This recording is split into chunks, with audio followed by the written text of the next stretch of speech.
Assalamualaikum warahmatullahi wabarakatuh.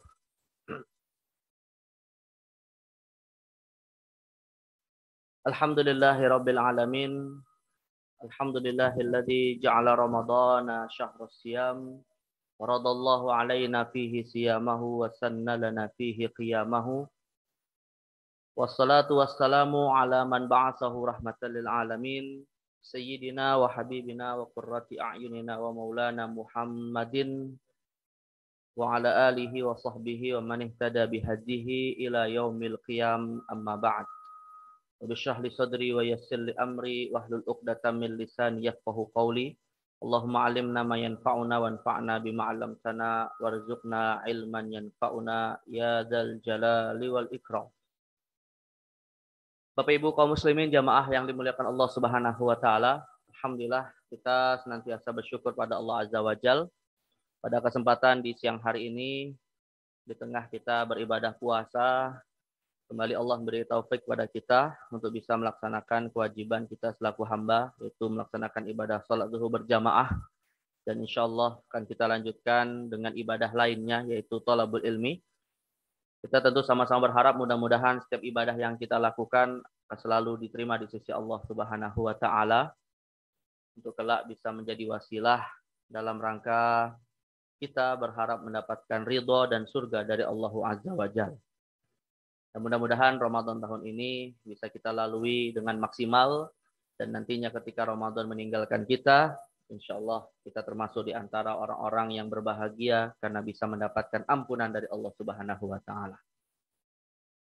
Jemaah sekalian yang dimuliakan Allah Subhanahu wa taala, insya Allah pada kesempatan di siang hari ini kita akan membahas satu tema yang sebenarnya ini dikaji di dalam ilmu qawaid fiqhiyah, tetapi di dalamnya terdapat beberapa pembahasan seputar fikih dan juga sebagian unsur akidah, yaitu terkait dengan at-tasyrik fin niyah.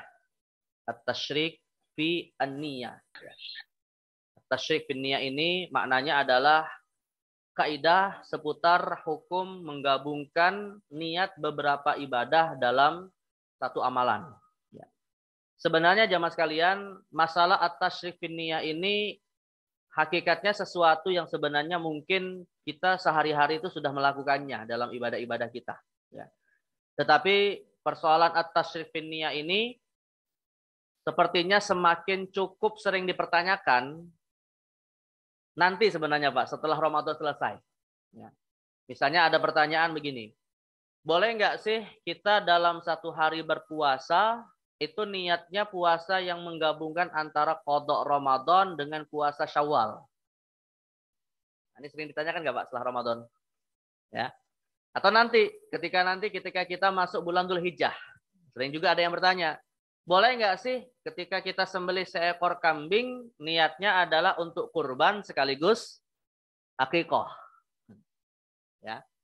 Dan kalau kita bicara dalam konteks puasa di bulan Ramadan, Pak, ya mungkin ada juga pertanyaan yang sebenarnya terkait dengan kaidah ini juga.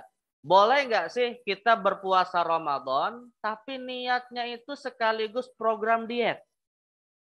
Nah, kira-kira Pak puasanya sah nggak? Diterima nggak puasanya gitu ya? Apakah bisa bernilai pahala atau malah sesuatu yang lain gitu ya? Nah ini kalau di dalam ilmu kaidah fikih, dia masuk dalam pembahasan qawaid namanya disebut dengan at-tasyrik fin niyat. Ya. Karena at-tasyrik itu Pak, artinya dia diambil dari kata syarikah. Ya, syarikah itu artinya berserikat. Ya, maka kalau dalam bahasa Arab yang namanya koperasi itu disebut dengan syarikah. Karena di dalamnya terdapat banyak modal usaha gitu ya. Dan orang yang melakukan kerjasama bisnis namanya disebut musyarakah. Sebagaimana kalau ada seseorang yang menyembah Allah tapi juga menyembah selain Allah, kita sebut musyrik. Ya. Nah, jadi syarikah ini artinya menggabungkan sebenarnya ya. Dalam istilah yang lain Pak, dalam istilah yang lain para ulama menyebut kaidah ini juga dengan istilah at-tadakhul fin niyat. Disebut juga dengan istilah at-tadakhul. At-tadakhul itu artinya saling memasuki gitu ya. Nah, karena kenapa? Dalam satu amalan di dalamnya terdapat lebih dari satu niat. Nah, jadi pertanyaannya, apakah amalan yang seperti ini dinilai sah dalam dalam ketentuan syariat atau malah sesuatu yang bisa mengkhawatirkan membatalkan ibadah yang terkait? Ya. Nah, ini yang akan kita bahas nih jamaah sekalian agar ibadah kita ini juga jangan sampai ibadah yang bermasalah. Nah, maka terkait dengan kaidah at-tasyri' finniyah ini, nah ini saya mengambil banyak referensi dari kitab Imam Jalaluddin As-Suyuti ya. Beliau menulis kitab judulnya Al-Ashbah wan Nazair. Nah, dalam kitabnya ini beliau membuat satu kaidah tentang masalah at-tasyri' finniyah ini jemaah sekalian. Yang mana kaidahnya seperti ini. Ya, beliau mengatakan di awal litasyriki finniyati nazair wa dhabituha aqsam. Nah, beliau mengatakan tasyrik dalam niat, menggabungkan beberapa niat dalam satu ibadah ini kasusnya sangat banyak sebenarnya. Bahkan tadi seperti saya katakan, Pak, kita bisa jadi seringkali melakukannya, tapi kita nggak tahu kalau itu adalah babnya tasyrik biniat ya. Nah, beliau menyebutkan banyak sebenarnya kasusnya dan akhirnya beliau sebutkan dalam bentuk kaidah-kaidah tertentu yang diklasifikasikan. Nah, saya klasifikasikan begini, Pak. Tasyrik biniat itu bisa dibedakan menjadi dua klasifikasi besar. Yang pertama adalah kita menggabungkan dalam suatu amalan ada dua niat. Niat yang pertama ibadah dan niat yang lain non ibadah. Contoh seperti yang tadi kita contohkan, Pak. Puasa Ramadan niatnya sekaligus untuk diet ya. Puasa jelas niatnya ibadah, tapi diet itu ibadah bukan? Nah, bukan ya. Nah, makanya namanya disebut ibadah ditambah dengan selain ibadah. Nah, ini contoh dulu, Pak, sebelum kita masuk kepada hukumnya apa ya. Nah, yang kedua adalah penggabungan dalam satu amalan dua-duanya ibadah, tapi ibadahnya beda. Ya, misalnya ketika kita puasa, di situ kita niatkan qada Ramadan sekaligus puasa Syawal. Atau mungkin, Pak, ya, mungkin ya bisa jadi ada sebagian orang puasa Ramadan saat ini plus niat qada Ramadan tahun lalu. Mungkin aja ya. Ini saya kasih contoh dulu, Pak, belum bicara hukumnya ya. Masalah boleh atau tidak ini lain lagi nanti ya. Tapi ini kasusnya aja gitu ya. Nah, pertanyaannya apakah boleh seperti itu? Nah, ini maka kita akan masuk kepada hukumnya ya. Tapi intinya ada penggabungan ibadah plus non ibadah, ada penggabungan ibadah dan ibadah ya. Nah, terkait dengan hukumnya jemaah sekalian, kalau untuk ibadah dan plus non ibadah, maka dibedakan kata Imam As-Suyuti ya, beliau mengatakan ada dua kemungkinan. Ada dua kemungkinan. Yang pertama faqad yubtiluha wa qad la yubtiluha. Nah, beliau mengatakan, Pak, mungkin saja unsur non ibadahnya itu bisa membatalkan ibadahnya, bisa juga tidak membatalkan ibadahnya. Artinya jemaah sekalian, yang jadi persoalan dalam kasus yang pertama ini adalah unsur non ibadahnya itu pengaruhnya kepada ibadah itu apa? Apakah bisa mempengaruhi ibadah hingga ibadahnya menjadi batal atau ibadahnya tetap dinilai sah, gitu ya. Nah, ini maka beliau mengatakan ada dua kemungkinan itu. Nah, kapan jemaah sekalian? Kapan ya pertanyaannya ini kaidahnya? Kapan suatu ibadah tidak akan batal ketika dia tercampuri dengan niat selain ibadah? Sederhananya, Pak, sederhananya adalah begini. Ya. Ketika suatu perbuatan yang itu dicampurkan niatnya ke dalam suatu ibadah dan perbuatan itu termasuk sesuatu yang dilarang oleh syariat, unsur non ibadahnya itu, Pak ya, sesuatu yang dilarang oleh syariat, lalu ketika digabungkan dengan ibadah tertentu, maka menyebabkan ibadah itu menjadi tidak sah. Contoh misalnya begini, Pak. Contohnya ya, ini yang menjadi tidak sah nih. Misalnya adalah ada orang jemaah sekalian dia ibadah kurban. Misalnya ibadah kurbannya itu berserikat ya dalam satu ekor sapi misalnya ya. Satu ekor sapi berapa, Pak, maksimalnya? 7 ya. Kalau satu boleh nggak? 2, 3, boleh ya. Mau silakan mau berapa aja. Yang penting tidak lebih dari 7 orang. Dari 7 orang yang berserikat dalam penyembelihan seekor sapi kurban ini, Pak, misalnya 6 diantaranya semuanya untuk Allah. Satunya nyeleneh, Pak, untuk Nyi Roro Kidul. Nah, maka satu yang untuk selain Allah ini kira-kira berpengaruh nggak terhadap 6 niat yang lain? Berpengaruh. Maka otomatis ibadah kurbannya tidak sah semuanya. Bukan hanya salah satunya saja. Saya Pak ya, tentunya Pak ya. Nah, makanya ini hati-hati, Pak, kalau kita berserikat niatnya ditanya semua gitu. Niatnya benar apa enggak gitu ya. Kalau semuanya niatnya ibadah ya nggak masalah. Alhamdulillah gitu ya. Dan kalau dalam mazhab Imam Syafi'i, Pak, dibolehkan jika ada di antara 7 orang itu sebagiannya niat ibadah, sebagiannya bukan ibadah. Selama niat selain ibadahnya bukan maksiat. Nah, itu dibolehkan kalau dalam mazhab Imam Syafi'i. Ya. Tapi kalau dalam mazhab yang lain mengatakan tidak. Semuanya harus niatnya ibadah. Kalau dalam konteks kasus ibadah kurban ini. Nah, kenapa jamaah sekalian unsur non syariat ini bisa membatalkan ibadah? Ya karena memang yang namanya ibadah dalam Islam itu Pak tidak bisa dicampur adukkan dengan kemaksiatan. Nah, karena itulah di dalam Al-Qur'an ya Allah mencontohkan atau Allah bukan mencontohkan ya, lebih tepatnya Allah memvonis keliru gitu ya. Suatu perbuatan ibadah orang-orang jahiliyah. Jadi orang-orang jahiliyah itu Pak, yang mereka berbuat syirik kepada Allah, itu rupanya nyembah Allah juga gitu ya, tapi nyembah selain Allah di satu sisi yang lain. Nah, maka Allah mengatakan di dalam surah Al-An'am ayat 136 yang mencontohkan kasus ini, wa ja'alu lillahi mimma dzara'a minal harthi wal an'ami nasiba. Mereka memperuntukkan bagi Allah dalam produk ya atau dalam hasil panen tanaman mereka dan hewan ternak yang mereka miliki itu dibagi menjadi 2. Ya. Faqalu hadza lillahi bizamihim wa hadza li syurakaina. Sebagiannya untuk Allah, sebagiannya untuk berhala-berhala sekutuan Allah. Jadi mereka itu orang-orang jahiliyah itu Pak, ketika kurban ada juga niatnya untuk Allah, tapi juga untuk selain Allah yaitu berhala. Maka Allah kemudian mengatakan famaka nalu syurakaihim fala yasilu ilallah. Apapun yang mereka persembahkan untuk berhala itu tidak akan sampai kepada Allah. Wa makana lillahi fahuwa yasilu ila syurakaihim. Tapi apa yang mereka persembahkan untuk Allah tidak akan sampai kepada Allah, hanya akan sampai kepada berhala-berhala itu. Dan di akhir Allah mengatakan sa'ama yahkumun. Ini merupakan satu ketetapan yang sangat buruk. Jadi artinya jamaah sekalian, ya kalau ada suatu ibadah di dalamnya ada unsur kesyirikan, ada unsur kemaksiatan, nah maka otomatis ibadah itu tidak sah. Ya. Bahkan jamaah sekalian, ya bisa juga dimasukkan dalam contoh ini Pak, pendapat mayoritas ulama. Pendapat mayoritas ulama yang mengatakan tidak boleh mengqashar salat dalam perjalanan maksiat. Ya, karena mayoritas ulama berpendapat yang namanya qashar keringanan dari Allah. Dan keringanan dari Allah tidak boleh dimaksudkan untuk maksiat. Misalnya Pak, ada orang musafir dari Jakarta ke Gang Doli di Surabaya. Ngapain Pak di sana Pak? Masih ada nggak Pak? Udah nggak lagi ya? Sebenarnya nggak ada lagi ya. Atau kemana? Yang biasanya tempat maksiat itu Pak? Saya dulu pas ke Hong Kong itu pernah diajak ke mana tempat judi itu Pak? Mana daerah judi di Asia Timur itu? Makau ya, Makau. Jadi ada orang Pak misalnya mau ke sana mau berjudi gitu ya. Tapi sekaligus di tengah dia berjudi itu rupanya sholatnya dijaga juga.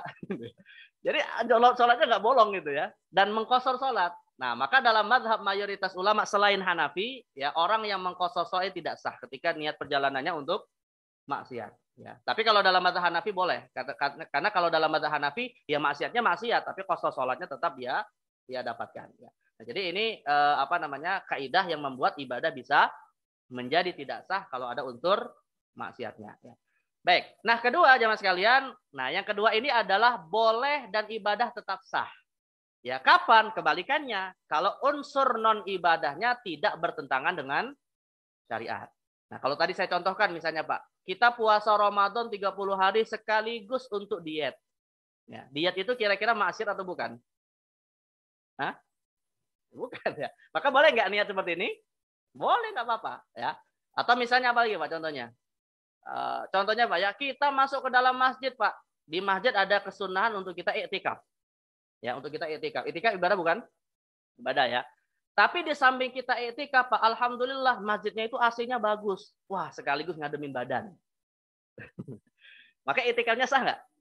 Ya sah aja iktikafnya gitu ya. Nah, maka selama unsur non ibadahnya itu tidak melanggar syariat, maka itu adalah zalika fadlullah yu'tihi may yasha. Itu salah satu tambahan karunia Allah yang diberikan kepada kita dalam ibadah kita untuk kemaslahatan dunia, di samping kemaslahatan akhirat. Nah, karena itulah di dalam Al-Qur'an ya Mas kalian ada contoh kasus yang mirip seperti ini, Pak. Yaitu ketika Allah Subhanahu wa taala ya memberikan kepada para sahabat keringanan. Jadi awalnya itu Pak, ketika para sahabat diperintahkan untuk melaksanakan ibadah haji, mereka dituntut ibadah hajinya murni untuk ibadah haji aja. Padahal orang-orang Arab itu Pak, kalau berangkat haji ada niatan yang lain. Apa niatannya Pak? Dagang gitu kan, dagang. Nah, maka ketika diperintahkan untuk ibadah secara khusus, ini memberatkan para sahabat. Turunlah ayat Al-Quran yang kemudian memberikan dispensasi dan keringanan. Allah berfirman, "Walaisa 'alaikum junahun an tabtaghu fadlan min rabbikum. Fa idza afattum min Arafat fadhkurullaha indal masy'aril haram." Dan tidak mengapa, kata Allah, ketika kamu melaksanakan ibadah haji sekaligus mencari karunia Allah. Artinya berangkat ibadah haji untuk ibadah sekaligus mencari keuntungan lewat jalur perdagangan. Nah, makanya banyak nih Pak ya. Biasanya orang berangkat haji sekaligus bawa dagangan. Ya nggak apa-apa, silakan saja ya. Selama itu tidak melanggar aturan syariat. Tapi kalau misalnya Pak berangkat haji sambil bawa ganja, ini nggak boleh. Karena dagangannya maksiat gitu ya. Nah, jadi ini namanya disebut melakukan penggabungan niat ibadah dengan selain ibadah boleh dan tetap ada nilai pahala. Tapi dengan catatan ya Mas kalian. Dengan catatan. Ya, disebutkan dalam kitab Subulus Salam karya Imam As-San'ani, beliau mengatakan meskipun ini dibolehkan tetap kita harus bisa menata hati. Maksudnya apa? An yakunal inbi'atul awwal huwal ibadah. Tetap niat utamanya adalah beribadah kepada Allah. Nah, ini beliau mengatakan seperti ini ketika menjelaskan hadis Nabi Pak tentang masalah rampasan perang. Ya, ketika Nabi SAW mengatakan man qatala qatilan falahu salabuh. Barang siapa yang berhasil membunuh musuh di medan perang, maka dia berhak mendapatkan rampasan harta dari musuh tersebut. Dan akhirnya beliau katakan Pak, bahwa hadis ini menjadi dalil Islam membolehkan kita mencari karunia duniawi di dalam ibadah yang kita lakukan. Selama unsur duniawinya tidak melanggar aturan syariat. Karena yang namanya jihad di medan perang itu ibadah bukan Pak? Ibadah. Dan Islam membolehkan kita mengambil rampasan perang sebagai manfaat duniawi. Apakah kita ragu terhadap niat keikhlasan Rasulullah dan para sahabat dalam medan jihad? Kan tidak. Tapi itu diberikan sebagai tambahan karunia. Nah, jadi maka ini dibolehkan. Baik, nah ini yang pertama ya, teman sekalian, ibadah plus non ibadah. Dan silakan Pak dikiaskan ya, silakan diterapkan dalam banyak hal. Yang penting unsur non ibadahnya tidak maksiat, itu aja. Nah yang kedua jemaah sekalian, sekarang penggabungan antara ibadah dengan ibadah lainnya. Nah, kalau untuk penggabungan ibadah dengan ibadah lainnya, Pak, dalam hal ini diklasifikasikan berdasarkan hukum ibadahnya. Berdasarkan hukum ibadahnya. Saya tanya dulu jemaah sekalian, ibadah itu kira-kira hukumnya ada berapa, Pak? Dari 5 hukum syariat, wajib, haram, sunnah, makruh, mubah. Hukum ibadah itu apa? Ada nggak ibadah hukumnya haram? Ibadah yang disyariatkan maksud saya, ibadah yang ada dalam aturan Islam. Ada nggak yang hukumnya haram, Pak? Nggak ada ya. Ada nggak yang hukumnya makruh? Ibadah tapi makruh. Ada nggak? Yang nggak ada juga. Ibadah tapi hukumnya mubah. Ada? Apa ibadah hukumnya mubah, Pak? Yang nggak dapat pahala apa-apa. Kita mau ibadah tapi nggak dapat apa-apa. Nggak ada ya. Ibadah itu Pak, kalau dari sisi hukum antara dua. Kalau nggak wajib adalah sunnah. Cuma itu aja gitu ya. Maka kalau kita ibadah sholat, sholat itu ada sholat wajib, ada sholat sunnah. Puasa itu ada puasa wajib, ada puasa sunnah. Ya, menunaikan kewajiban harta ada yang wajib seperti zakat, ada yang sunnah seperti sedekah. Ya, jadi ibadah itu ada dua, ada yang wajib, ada yang sunnah. Nah maka ketika kita menggabungkan antara ibadah dengan selain ibadah, sama penggabungannya berdasarkan dua perspektif hukum tadi. Ya, bisa kita bagi menjadi 3 Pak. Yang pertama adalah menggabungkan antara wajib dengan wajib, fardu dengan fardu. Yang kedua menggabungkan antara fardu dengan sunnah. Dan yang ketiga menggabungkan antara sunnah dengan sunnah. Nah contoh ya Pak ya, sebelum saya masuk kepada hukumnya. Fardu dan fardu misalnya seperti tadi saya contohkan Pak. Hari ini misalnya puasa Ramadan plus qada Ramadan. Kan dua-duanya wajib nggak? Dua-duanya wajib ya kan? Atau nanti misalnya Pak, qada Ramadan plus bayar nazar. Jadi puasa Ramadan plus puasa nazar. Puasa nazar hukumnya apa? Wajib. Qada Ramadan wajib ya. Nah, ini boleh atau tidak nih ya penggabungan seperti ini. Baik, ini contohnya dulu ya. Yang kedua, fardu plus sunnah. Nah, kalau fardu plus sunnah ini banyak ini ya. Misalnya seperti qada Ramadan plus puasa qada Ramadan plus puasa Senin, plus puasa Kamis, plus puasa Syawal ya, plus puasa sunnah-sunnah yang lain ya. Nah, ini namanya dengan fardu plus sunnah. Nah, kalau sunnah plus sunnah ini lebih banyak lagi, Pak. Kalau sunnah plus sunnah ini lebih banyak. Misalnya kita puasa Senin pas berkebetulan dengan hari Ayyamul Bid atau puasa Ayyamul Bid di bulan Syawal. Nah, ini kan antara sunnah dan sunnah. Atau kalau kita bicara sholat, Pak, misalnya masuk masjid setelah azan, sholat tahiyatul masjid plus qobliyah. Nggak bisa ba'diyah, Pak. Karena belum waktunya. Apa tahiyatul masjid dan qobliyah. Nah, ini apakah boleh penggabungan seperti ini? Maka dari aspek hukum jamaah sekalian, kalau untuk fardu dengan fardu Pak, ada 3 kemungkinan. Kata Imam Suyuti ada 3 kemungkinan. Bisa semuanya sah, bisa salah satunya saja yang sah, bisa semuanya tidak sah. Kalau fardu ditambah dengan fardu bisa 3-tiganya, ya. Sah semua, salah satunya saja atau tidak sah semua atau batal semua. Nah, ini contohnya seperti apa nih, Pak ya? Kasus contohnya seperti apa?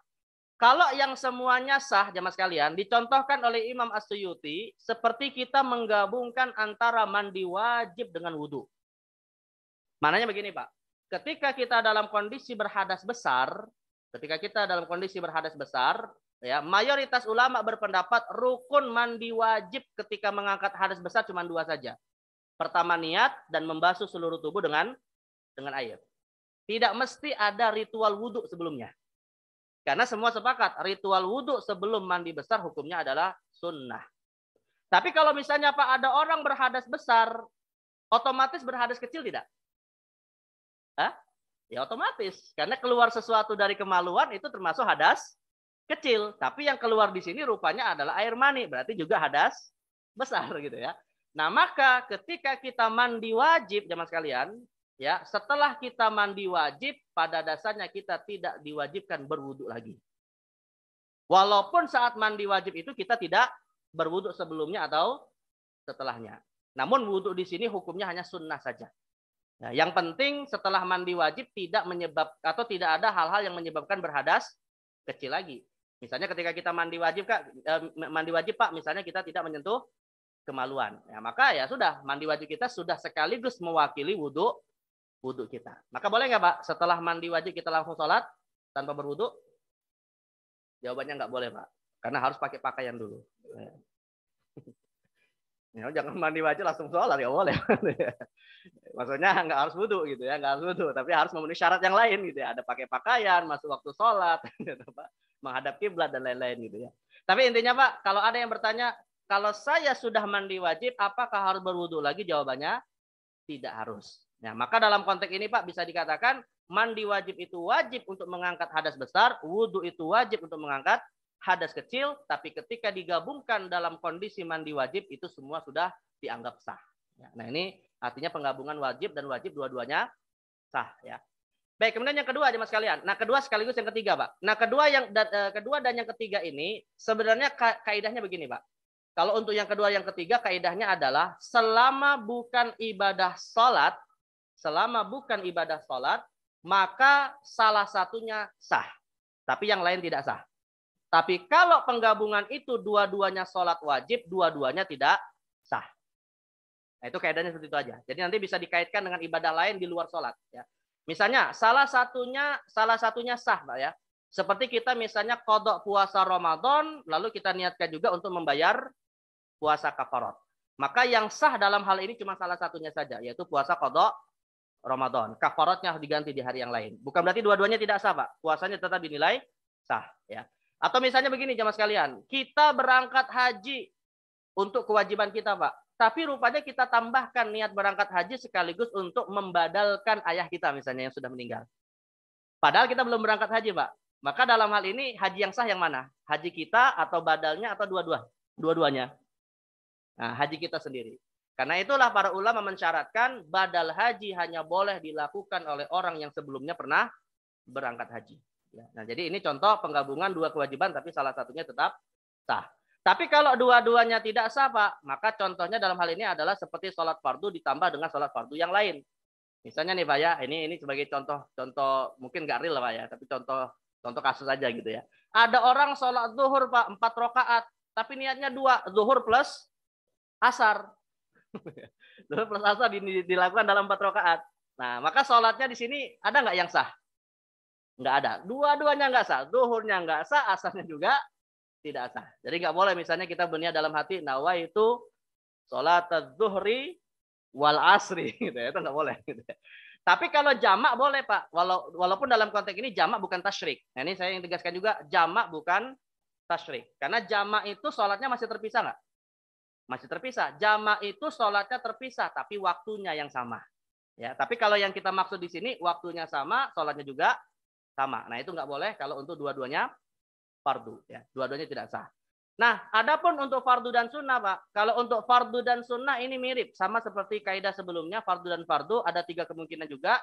Bisa semuanya sah, bisa salah satunya sah, dan dalam hal ini adalah yang wajib saja, dan bisa semuanya tidak sah. Ya.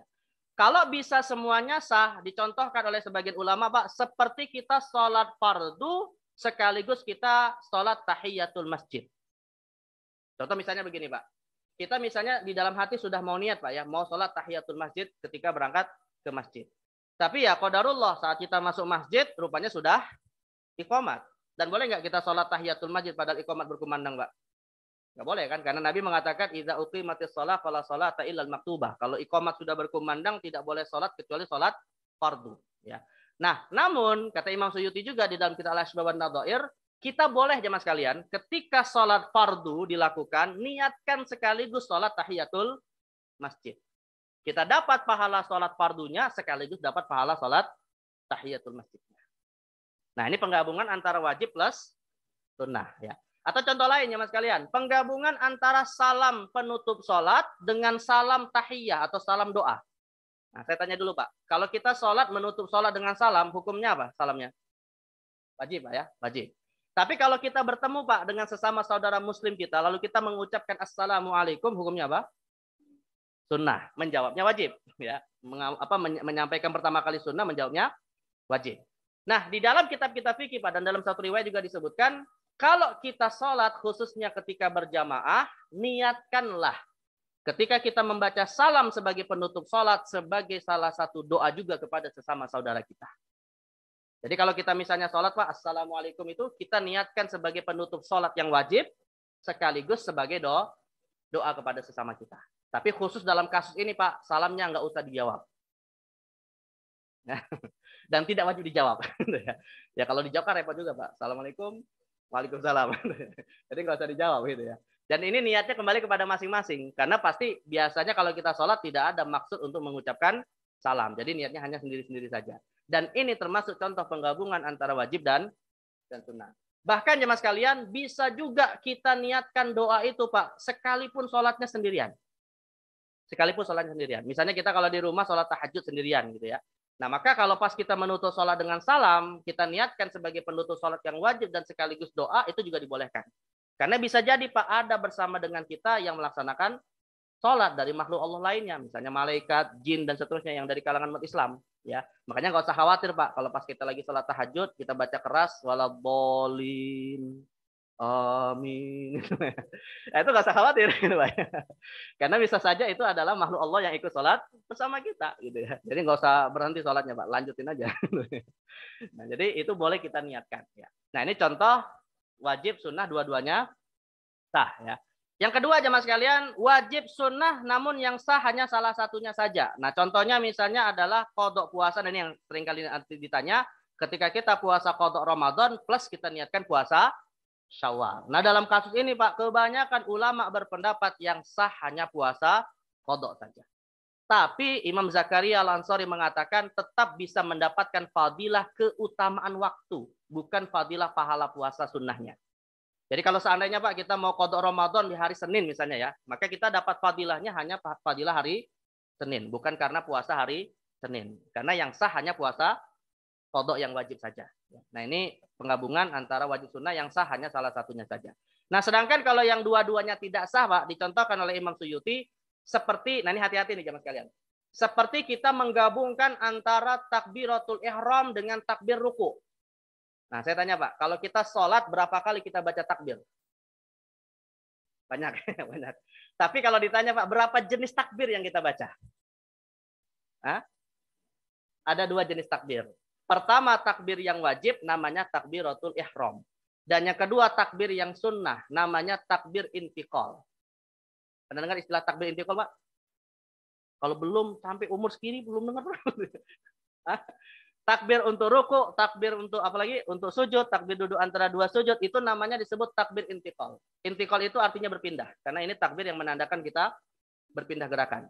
Takbiratul ihram hukumnya wajib, takbir intiqal hukumnya sunnah. Nah, Seandainya Pak ya, seandainya nih makanya saya katakan hati-hati Pak. Biasanya sering terjadi kepada orang yang sering masbuk gitu ya. Jadi kalau pas dia misalnya posisi ketika mau sholat jamaah imamnya sudah ruku Pak. Imamnya sudah ruku gitu ya. Kadang ada orang karena ingin dapat rakaat, dia buru-buru. Baca satu takbir sambil ruku. Allahu Akbar. Ada nggak dapetin begitu Pak? Atau mungkin pernah diamalkan? Jadi Allahu Akbar sambil ruku gitu ya. Nah sholat yang seperti ini nggak sah. Ya, tidak sahnya dalam dua sisi Pak. Bisa jadi dia takbiratul ihram sekaligus niat takbir untuk ruku. Bisa jadi tidak sahnya karena takbir yang dia lakukan hakikatnya takbir ruku dan belum takbiratul ihram. Nah kalau belum takbiratul ihram berarti sudah mulai membuka sholat belum? Ya belum gitu ya.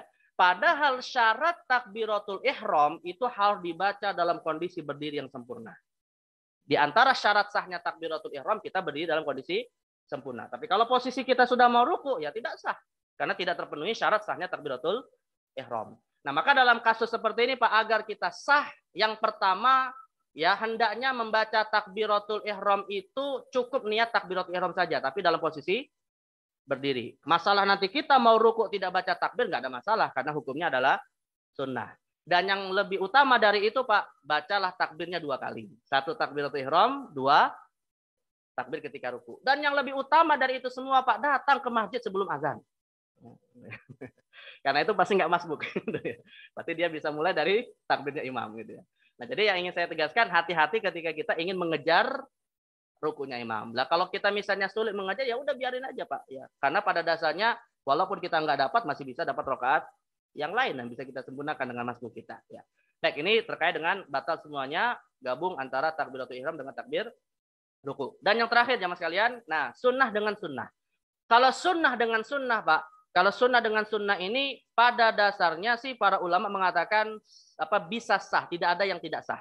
Tapi yang jadi masalah bisa semuanya sah, ya contohnya seperti puasa Syawal dan puasa Senin digabungkan. Atau kalau kita sholat Pak, kalau kita sholat sunnah setelah kita wudhu masuk ke masjid misalnya ya, kita cuma sholat 2 rakaat.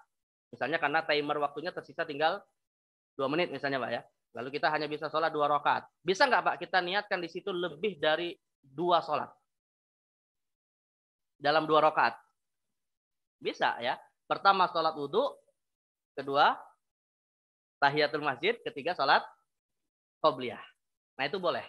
Karena semuanya sunnah maka hukumnya boleh dan semuanya sah. Ya dalam 2 rakaat. Ya tapi dengan catatan Pak, semakin banyak sholatnya semakin lebih baik gitu ya. Tapi ini istilahnya ya kondisi tinggal waktu yang sempit lah gitu ya. Nah, maka kita bisa manfaatkan pahala yang besar bukan lewat ibadah tapi lewat niat. Cara niatnya bagaimana? Ya cara niatnya pokoknya mantapkan saja di dalam hati saya mau sholat tahiyatul masjid, saya mau sholat wudhu, saya mau sholat qobliyah. Dan tidak mesti berurutan, tidak mesti wudhu, tahiyatul masjid, qobliyah gitu ya. Campur aduk misalnya mana yang lebih awal nggak ada masalah. Nah, jadi semuanya sah dan ibadahnya itu semuanya dinilai boleh dilakukan.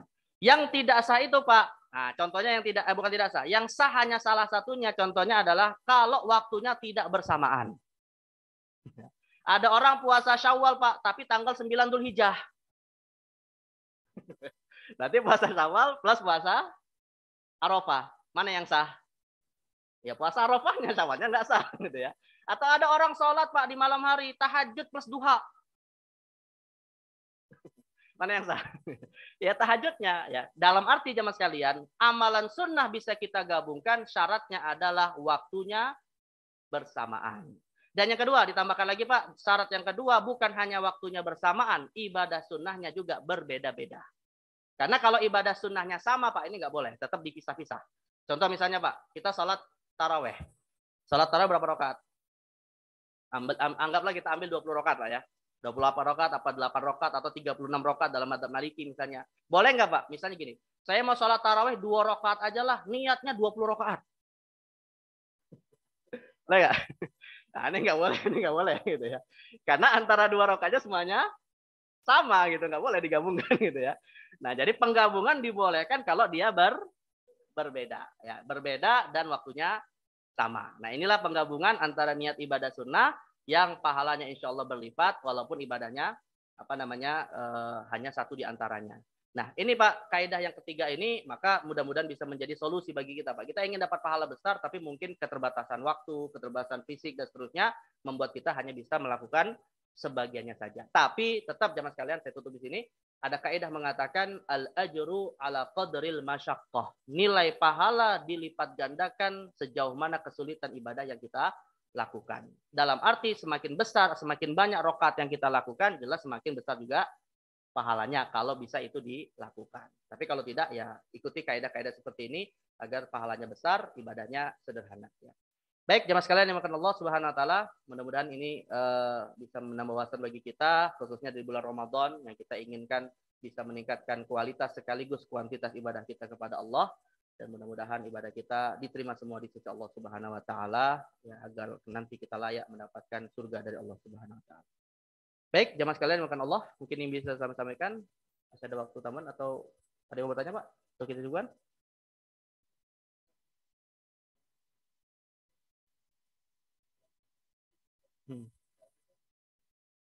Qobliyah. Qobliyah. Tahiyatul masjid. Boleh, nggak apa-apa, Pak. Walaupun jumlah rakaatnya beda. Misalnya antara sholat maghrib dengan tahiyatul masjid 2 rakaat. Ya, maghrib 3 rakaat, tahiyatul masjid 2 rakaat. Tidak mesti, Pak. Tidak mesti penggabungan tahiyatul masjid itu dengan sholat subuh. Karena sama-sama 2 rakaat. Nggak mesti. Dalam konteks ini kita tidak bicara rakaatnya. Kita bicara niat ibadahnya. Nah, Imam Suyuti mengatakan secara mutlak itu boleh. Meskipun beda rakaat antara tahiyatul masjid dengan sholat fardunya. Ya, itu nggak ada masalah. Ya. Dan bahkan bukan hanya tahiyatul masjid, Pak. Bukan tahiyatul masjid. Kalau seandainya waktu yang tersisa nggak cukup untuk kita sholat, kita bisa tambahkan niat qobliyah juga. Bahkan bisa saja, Pak, kita tambahkan niat tahiyatul masjid, sholat wudhu, ya. Apalagi qobliyah dalam sholat fardu kita. Ya, kalau misalnya bingung niatnya, ya udah Pak, apa pakai bahasa Indonesia aja gitu ya. Pakai bahasa Indonesia, mantapkan di dalam hati. Ini dibolehkan, bukan berarti ini perbuatan yang dikatakan mengadang-adang, enggak ya. Karena kaidahnya adalah seperti tadi kaidah menggabungkan antara wajib dan sunnah dan semuanya dinilai sah. Selama Pak ya, selama apa namanya waktunya memang bersamaan. Nah, jumlah rakaat tidak mempengaruhi apa namanya niat ibadah yang boleh digabungkan. Ya, gitu. Ya.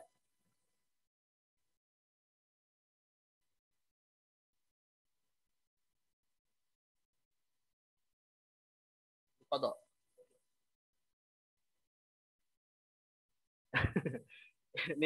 niatnya bukan qiyamul lail, niatnya juga bukan duha, Pak. Tapi kodok. Niatnya adalah kodok. Rasulullah SAW memang pernah Pak diriwayatkan beliau mengkodok sholat tahajud, ya, dilakukan pada saat sudah siang hari gitu ya. Kenapa Pak? Kenapa Rasul mengkodoknya? Sebenarnya masalahnya begini Pak. Pertama karena Nabi Muhammad SAW itu wajib melaksanakan sholat tahajud. Nabi SAW itu sholat tahajud bagi beliau wajib Pak. Bagi kita hukumnya sunnah. Ya, sebagaimana pernah diriwayatkan Pak Nabi SAW itu i'tikaf di bulan Ramadan pernah tidak dilakukan beberapa hari, diqadha di bulan Syawal.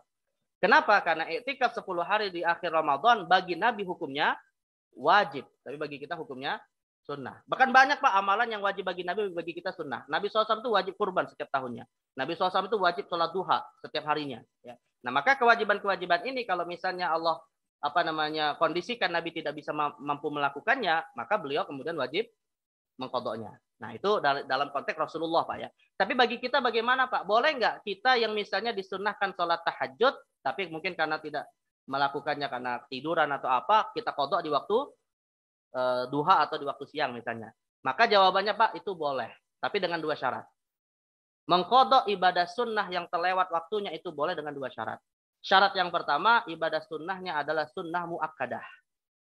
Sunnah muakkadah. Maka Nabi SAW Pak pernah mengkodok ba'diyah zuhur setelah asar.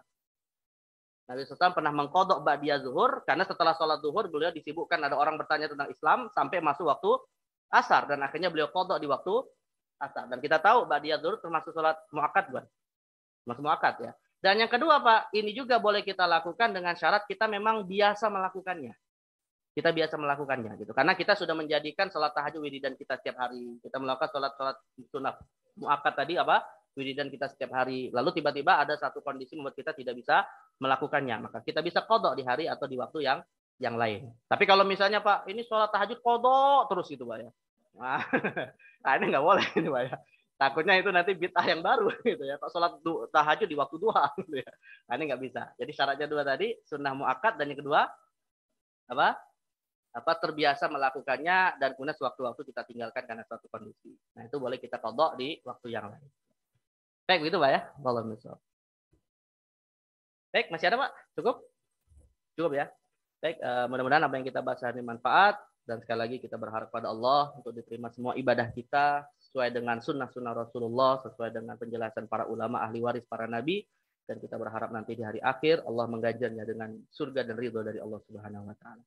Kita tutup dengan baca doa kafaratul majlis. Subhanakallahumma bihamdika asyhadu an la ilaha illa anta astaghfiruka wa atubu ilaik. Wassalamualaikum warahmatullahi wabarakatuh.